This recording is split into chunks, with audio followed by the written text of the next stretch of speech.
শোনো জাভেদ, শোনো রাসেল, তোমাদের কাজের যে গতি, তোমাদের কাজ দেখে আমি সন্তুষ্ট।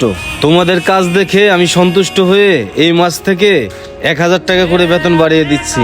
তোমরা আমার রেস্টুরেন্টে যেই পরিশ্রম করো, তোমাদের পরিশ্রম দেখা আমার খুব ভালো লাগছে। আর এই মাসের বেতনটা তাই আগেই দিয়ে দিলাম।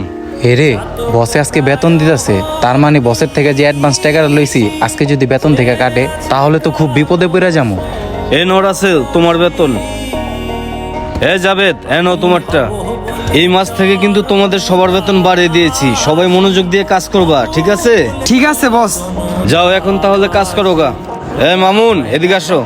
শোনো মামুন, তুমি এই রেস্টুরেন্টে সবচেয়ে পুরনো কর্মচারী এবং সবচেয়ে বিশ্বস্ত কর্মচারী। এর জন্য তোমাকে এই মাস থেকে 2000 টাকা করে আরো আমি বাড়িয়ে দিলাম। আর তোমার যে কাজের গতিটা এইভাবেই ধরে রাখো। আর এই নাও তোমার এই মাসের বেতন 2000 টাকা বাড়িয়ে দিলাম। তো ঠিক আছে, যাও কাজ কাম মনোযোগ দিয়ে করো। বন্ধু বন্ধু, হায় হায়, আজকে মাহাজনে এই মাসে 1000 টাকা করে বাড়াই দিছে। না মহাজন অঙ্গ মনের মতো কাজ অনেক মনোযোগ দিয়ে করতে হবে, বুঝছো? যা ওই যে ওই কাজগুলো শেষ কর, আমি টেবিলে পৌঁছে দাইতাছি। মহাজনে এই মাসে 2000 টাকা বেতন বাড়ায় দিছে। ছোট বোনটা যে জিনিসটা আবদার করছে, যা দেখি এই টাকাটা কিনা দেওয়া যায় কিনা। আর আসেল, তোরা একটু দেখিস, আমি একটু আইতাছি। আচ্ছা ঠিক আছে, একটু তাড়াতাড়ি আহিস। আচ্ছা ঠিক আছে, তাড়াতাড়ি আয় পড়ুম। স্বর্ণের দোকানে যা বোনের লেগা জিনিসটা কিনি গা, ওই দেখ এই কিপটা কাস্টমার টাকা করছে। যেই টাকা আছে লগে ওই টাকাটা দিয়া জিনিসটা কিনতে পারলাম না। এর ভিত্তে কালকে ছোট বোনের বিয়া, কি করুম কিছুই বুঝতাছি না। আইসে শেষরা রেস্টুরেন্টে আয়া, এরা দাও ওরা দাও, টিপস দেওয়ার বেলা থাকে না। কি অর্ডার দিমু কি খামু ও বুঝতেই পারতেছি না। এই ওয়েটার, ওই যাবে, দেখ তো ওই টেবিলে কি লাগে।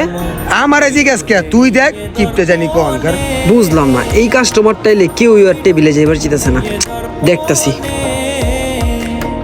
ও ভাই, কি খাবেন? একটু তাড়াতাড়ি কোন, কাজ আছে। আরে ভাই আমি যে সময় আসি ওই সময় তাড়াতাড়ি করেন, এটা করেন এটা করেন, এত তাড়া কিসে তোমাদের? আচ্ছা দেখেন দেখেন কি খাবেন কোন। রেস্টুরেন্টে যে তাড়াহুড়া করে এটা করা ওইটা করা, কিন্তু টিপস দেওয়ার বেলার খবর নাই। এই নাও এটা নিয়ে আসো। এইটা আচ্ছা ঠিক আছে, নিয়ে আইতাছি। সবার মনটা হচ্ছে একটা বাড়ি দিতে। আচ্ছা ভাই বহেন, একটু আনতাছি। ছোট বোনরা একটা জিনিস চাইলেও দিতে পারলাম না, কাজেও মন বইতাছে না। ওই মামুন, এদিকে আয়। ভাই কোন, কি হইছে? কি রে, তোর আজকে মন খারাপ কা? মুখ তো কালো কইরা আসো যে।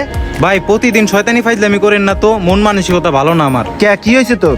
আহা, ছোট বোনটা ফোন দিয়ে দিছে। ভাই একটু থাকেন, আইতাছি। হ্যাঁ বোন ক। ভাইয়া, তোমাকে না বলছি একটা কানের বালি দিবা, ওইটা কি কিনছো? কালকেই কিন্তু তোমাকে থাকতেই হবে। ঠিক আছে, আমি আগামীকাল উপস্থিত থাকুন। ছোট বোনটা একটা জিনিস চাইলো, কি করুম, কইতে টাকা পামু? কি রে, ওরে তো আগে কখনো দেখি নাই এত চিন্তিত। ওই মামুন, এদিকে আয়। কি হয়েছে তোর? কি অবস্থা তোর? মন খারাপ কাজকে, কি হয়েছে তোর? না ভাই, কিছু হয় নাই। আমার যে সমস্যা ওটা তো আর আপনি সমাধান করতে পারবেন না।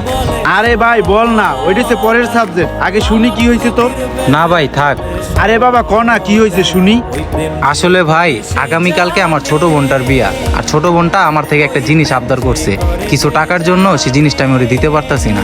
এই মাসের যে বেতনটা পাইছি সেই বেতনের টাকা দেওয়া হচ্ছে না। কি করুম ভাই, এটার জন্য একটু টেনশনে আছি। আমার একটা মাত্র ছোট বোন, আর ওর কালকে বিয়া, আর ও আমার কাছে একটা স্বর্ণের কানের দুল আবদার করছে, সেটাই দিতে পারতাছি না ভাই, তাই মনটা খারাপ।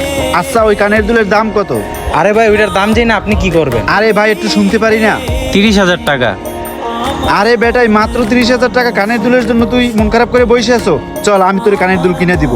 কি বলেন ভাই, আপনি কিনা দিবেন? আপনি এত টাকা কইতে পাইবেন? শোন ভাই, তোদের রেস্টুরেন্টে আসি সব সময়, দেখো যে তোদেরকে টিপস দিনে খাওয়া দাওয়া করে।